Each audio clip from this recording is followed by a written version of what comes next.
Gangarampur agriculture cooperative marketing society লিমিটেডের উদ্যোগে হিমছায়া নামক একটি পানীয় জল ও প্যাকেটজাত খাবারের বিপণন কেন্দ্রের উদ্বোধন করা হলো গঙ্গারামপুর কালদিঘি পার্ক সংলগ্ন এলাকায়। মঙ্গলবার দুপুরে ফিতে কেটে বিপণন কেন্দ্র উদ্বোধন করেন জেলা সমবায় সমিতির আধিকারিক শরীদ কুমার দাস।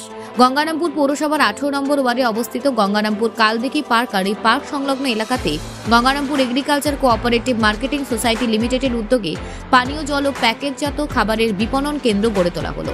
একটি অনুষ্ঠানের মধ্যে দিয়ে বিপণন কেন্দ্রের উদ্বোধন করলেন জেলা সমবায় সমিতির আধিকারিক শরীদ কুমার দাস সহ একাধিক আধিকারিকরা।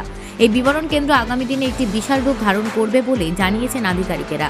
এই বিষয়ে জেলা সমবায় সমিতির আধিকারিক শরীদ কুমার দাস জানান, গঙ্গারামপুর মার্কেটিং 1958 সালে প্রতিষ্ঠিত একটি সমবায় প্রতিষ্ঠান, যে প্রতিষ্ঠানে এই ব্লকের অনেক ধরনের সমবায় সমিতির সদস্য।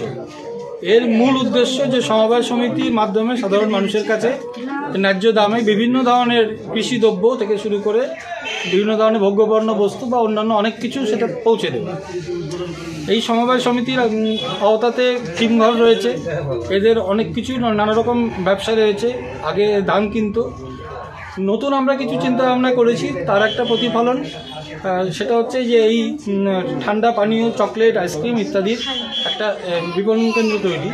সরকার সিদ্ধান্ত নিয়েছে প্রত্যেকটা সমবায় সমিতিকে প্রথাগত জায়গা থেকে বেরিয়ে আরও নতুন কিছু কাজ করতে হবে। তো তার একটা উদ্যোগ এটা। আগামী দিনে আমরা এই সমবায় সমিতির মাধ্যমে এলাকার মা বোনরা যে দুধ উৎপন্ন করছে তাদের গ্রামের ঘরে, সেই দুধের অংশগুলোকে নিয়ে আগামীতে আমরা ওই ঘি, পনির, তারপরে এরকম ধরনের জিনিস তৈরি করব এবং সুলভ দামে, ন্যায্য দামে আমরা এলাকাবাসীর কাছে বিক্রি করব। গঙ্গারামপুর থেকে বিশেষ প্রতিবেদন, নিউজ টুডে।